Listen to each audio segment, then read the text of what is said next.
What's going on, guys? This is Awesome here again, and this is my third attempt trying to record the audio for this video about the Call of Duty World War II beta.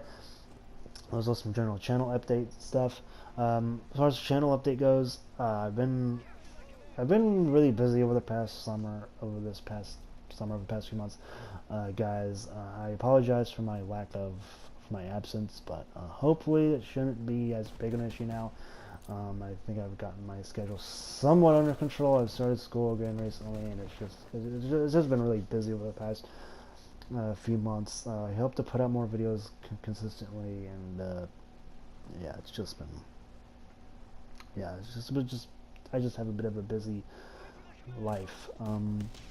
And obviously YouTube isn't the main part of my life. Second off, guys, if the audio seems weird compared to some of my other videos, it's because my mic died and I have to use the mic on my headset died, and I have to use this mic that came with the PS4, which is a piece of shit because it's got horrible audio quality and it's not really comfortable. But it's just what I have to use for now. Hopefully I should get a new mic soon. I'm looking for a new one. Hopefully I should get one relatively soon, within the next couple of weeks at some point. Alright, now that out of the way, let's start talking about Call of Duty World War II, which I have not talked about since the game was revealed on April 26th of this year. Ever since then, we've had the multiplayer reveal, as well as the zombies reveal, as well as the multiplayer beta, which started today. It was supposed to start tomorrow, but Activision or Sledgehammer decided to put the servers up early so that we can play it.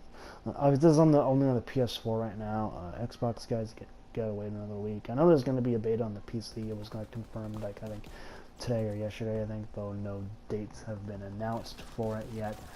Yeah, it was only on the PS4 for this weekend. What things I like about this game? Obviously, I love the setting. I've talked about how much I love the World War II setting. I've been wanting a Call of Duty game to take place in World War II for a long time, and it's just, I finally got it, and it's just fantastic. I love playing with the M1 Garand and the PPSH and the God, it's another World War II weapon. The grease gun, the STG-44. Playing with these iconic World War II weapons is just fantastic. Even like the mounted MG-42s is just so awesome. It's been so awesome to use these World War II weapons for the first time on a new Call of Duty game. And also, it's great that we're getting a World War II game on the new consoles. Because there's like no World War II games on the new consoles, and we're finally getting one from a series that started in World War II, and it's just fantastic. I know there's games like Wolfenstein and stuff, but that's like, I don't even really consider that World War II. That's more like alternate history type stuff. This is like real World War II, with like accurate weapons and environments, and all that stuff. And obviously there's been a lot of concerns over the historical accuracy, mainly from the fact that there's the option to play as a woman in this game, or a black person, or a black female. I've heard that there's been some memes going around about black female Nazis being in this game, and obviously, and in the multiplayer and in the zombies modes, as you can see, they've removed the swastika, which is a very prominent Nazi symbol. It's a very prominent Nazi symbol. Pretty sure just lost my opportunity for monetization there, but I don't really make money off of YouTube anyways, so I don't really care. And as far as these historical inaccuracies go, that I just mentioned, I personally don't really care. This is a video game. Okay, this is Call of Duty we're talking about here. Call of Duty multiplayer. Call of Duty multiplayer with quick scoping, infinite respawning, and a Nazi zombies game mode. So, yeah, take that for what you will. I don't think adding women to this game really detracts from it all that much. I do think people, when it comes to the women and black people being in this game, I really do think that people are overreacting, but that's just my opinion. As far as the swastika being removed, again, don't really care about that either.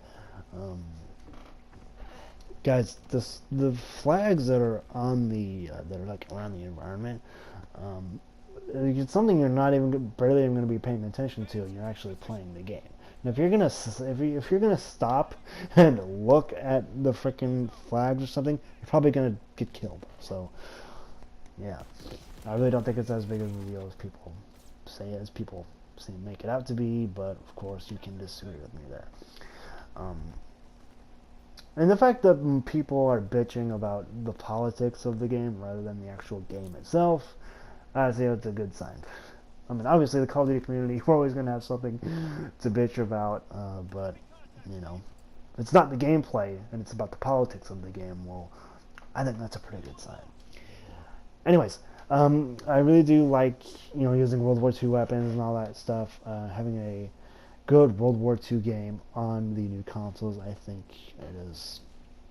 This is long overdue, in my opinion. And it's really nice to see Call of Duty finally doing something different from the pack with all these sci-fi shooters that are coming out now. It's nice to see Call of Duty going back to World War II, especially since Call of Duty over the past few years has been trying so hard to beat Destiny and Titanfall, and it's just nice that we're going back to boots on the ground, World War II. It's just really awesome to see. I really like the maps that are in this game. Gibraltar is a great map. I love Point du Hoc because it's a D-Day map. It's a map on the Normandy beaches on D-Day. It really reminds me a lot of playing Medal of Honor Frontline as a kid on the Nintendo GameCube.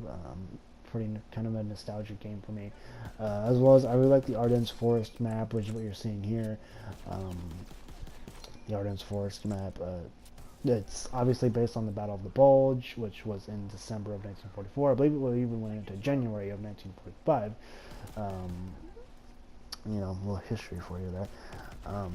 I really like it. It really reminds me of that one episode of Band of Brothers, which I actually have right here on DVD. I'm like 7 episodes into it. I need to finish it. I really hope to finish it by the time Call of Duty World War II comes out. You know, on November 3rd, but I like the divisions system. I like the war game mode, which is what you saw at the beginning of this video. I like how it's more of a team-based, you know, mode than, you know, other Call of Duty game modes. Because other Call modes, let's be honest, most other Call of Duty game modes are free-for-alls with teams and objectives. I mean, let's be completely honest here. But with war, it's like, you know, you really have to play as a team to. It really seems like you do need to play as a team somewhat to succeed. It's obviously not on the level of something like Battlefield, but it's still definitely a step in the right direction for encouraging teamwork in a Call of Duty game. I haven't. Full disclosure here, I have not really played much of the war game mode. I've only been able to play like one game of it, largely because of the issue I am going to talk about when we get to the negative aspect of the game, which, let's just start talking about those now. The biggest issue with this game, which I don't know if it's the game's fault or if it's my internet, but it's the connections. Connections in this game so far have been, how should I put this? The connections in this game have been crap, for me, anyways. I don't know if it's because my connection is so shitty because of the fact that my brother's always downloading shit, or whether it's a server side thing on their end. But the connections are something that Sledgehammer Games really needs to look at, in my opinion, because as far as I'm concerned, these servers are not going to do well at launch when you have like a bunch of people trying to get onto the game at once. Now obviously this is the beta, like, obviously, so I'm sure that these things will be worked out, but still, I do think the connections are something that need to be looked into. My next criticism for this game lies in the new division system. Now, I like what they're going for divisions, you know, as like different classes that have like different abilities and things. It's kind of a new spin on the create a class system. They got rid of create a class and they replaced it with divisions. The problem is, though, is that I just don't think it's fleshed out enough, because the abilities that you get, the division exclusive abilities that you get, are things like for the infantry division, like you see here on the M1 Grand, a bayonet on your weapon, or the ability to have a suppressor, or something like that. I do think the Divisions is something that can be fleshed out a little more. I do think it's more of a novelty or a gimmick of sorts rather than a fully implemented gameplay feature. I do think that it definitely could be expanded upon a little more, maybe in future games or something like that. But I definitely like what they're going for, though. But I just don't think it's fleshed out enough. And something that I was the bit disappointed is just more of a personal gripe. This is more of a personal gripe, more like a critical one. But I really wish the BAR and the Thompson were in this game, and the Thompson submachine gun were really in this game. They were in the E3 build, but for some reason they decided to not put those guns in the beta, though they did put the PPSH in the beta. So I guess it does kind of make up for it, because the PPSH in this game is awesome. I mean, it was awesome in World at War as well, which is the last World War II Call of Duty game, but it's really good here in this game. It's a very good close quarters weapon in this game, and it's just a beast in close quarters. Really, all I'm gonna say. And what else did I talk about? We talked about the war game mode. A lot of the other stuff is typical Call of Duty stuff. You have your weapon levels. Typical game modes are there, like team deathmatch, domination, all that stuff. The MG42s in this game are pretty powerful. I do have another bit of war gameplay from like the 2 minutes I was playing on the Axis team on that war match you saw earlier, where I took out a couple guys with an MG42. Though I'm not going to show that in this video, though, because I've already picked out all the gameplay. I've already arranged all the gameplay and stuff, but I may upload that in my next. I may put that in my next video.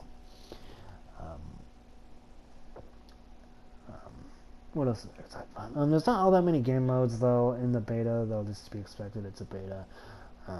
There's no search and destroy, I don't think, which is odd, considering that search and destroy is a very popular mode in Call of Duty in general, but it's not in the beta for some reason. And that's pretty much all I gotta say for criticisms. One last note, one last thing before I start to wrap up. I really love the fact that they brought back the Gibbs system from World at War, and what the Gibbs system is, it's basically the system that makes you, let's say if you get shot with a shotgun, it makes you like lose your legs or makes blood go all over the place and stuff. It really feels like a gritty war game, which is something I've been wanting from Call of Duty for a very long time, rather than this silly fucking toddler nonsense that Infinite Warfare, Black Ops 3, and even Advanced Warfare have been. Granted, those games are fun at times. It was just so silly. I couldn't really take those games seriously. And Call of Duty World War II, I think, is really going to return to that. There's really a great return to that. One, historical setting, and two, to that gritty war feel that I really think the recent games have been missing. And though, having said that, though, during a Reddit AMA, Ask Me Anything If He Wants to Go, Michael Condrey, who's one of the studio heads of Sledgehammer Games, was careful with his words when describing the cosmetic things that are going to be in supply drops. He said that they're going to be thematically appropriate at launch. So he was very careful with his words. So I would imagine that come January or February of 2018, there's going to be freaking weed camos, pink polka dotted camos, clown suits, all that shit in this game. They're just gonna ruin the fucking game, in my opinion. Though, having said that, though, I don't think they're gonna go as far as like to have clown suits or anything like that in the game. Hell, right now in the beta, the customization was very, very basic. Maybe intentional because it's a beta, but the customization is very limited. You can really only choose your face, your gender, and that's about it. That's really all you can customize right now as far as like your character goes. But I would imagine the full game is going to be different. Though, like I said, during the launch window, again, during the launch window, everything is going to be thematically appropriate and all that stuff. This map here is Gibraltar that you're seeing. This is Gibraltar. It really looks like a map that's on the Italian front, though I do think, if I remember it correctly, Gibraltar is in Spain. I could be wrong about that, but it really looks like something out of the Italian front, especially if you've played Snap early before, like I have. But I'm really digging the beta so far. I'm definitely going to play more of it this weekend, as I have this weekend off, so I have this weekend free. I'm going to play more of it. I'm loving this M1 Grand, loving hearing the M1 Grand ping again. It's just, especially when you have headphones on, it's just so awesome. It's just so awesome. The Grand ping is a very famous thing. It's in a lot of the marketing material. And then there's even a famous myth about this, the Grand, about during World War II when soldiers would completely empty the clip. A German soldier would like hear that and then shoot the American soldier who's using the M1 Grand when they were reloading. Which, by the way, is actually a myth according to many World War II veterans that I've seen interviews of. It's a myth. Although when you really think about it, it does seem kind of absurd that, especially in the heat of battle with gunfire and bombs going off all over the place. The guns and stuff are really loud, and I would imagine in battle you'd go deaf after about 10 seconds. So the fact that you would hear a ping, in a hail of, in the deafening sounds of war, sounds a bit odd. So that's the myth of the Grand Ping. Hope you all learned something. I haven't played with too many weapons. There's only 3 weapons I've really played on so far. One being the M1 Grand, which is by far my favorite. The PPSH, which is a beast, and the M3 Grease gun, which is basically America's ugly SMG of this game. I don't really like the look of the Grease gun. I mean, it's kind of an ugly gun if you ask me. The Thompson, this is why I wish the Thompson was in the freaking beta. The Thompson is a nice looking, classic, famous SMG.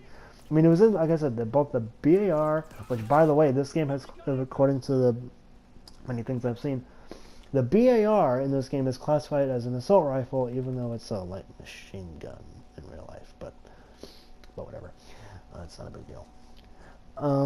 Obviously, we don't play multiplayer for historical accuracy, as you can tell, and they're not really going for historical accuracy in the multiplayer, as you can tell by the black female German soldiers. Again, I don't really care about that, but just saying. But yeah, I don't really have much else to add. The audio is really nice. I really like the menu music that's on the main menu. It's on the menu. It's pretty nice, classic, orchestral music. I'm probably gonna buy the soundtrack when this game comes out. We'll have to see, but yeah, I'm really digging Call of Duty World War II so far. Please tell me what you think in the comment section below. Have you played the beta? Are you not going to play this game? Please tell me your thoughts and opinions in the comment section below. And I'll see you guys in the next video. See you guys.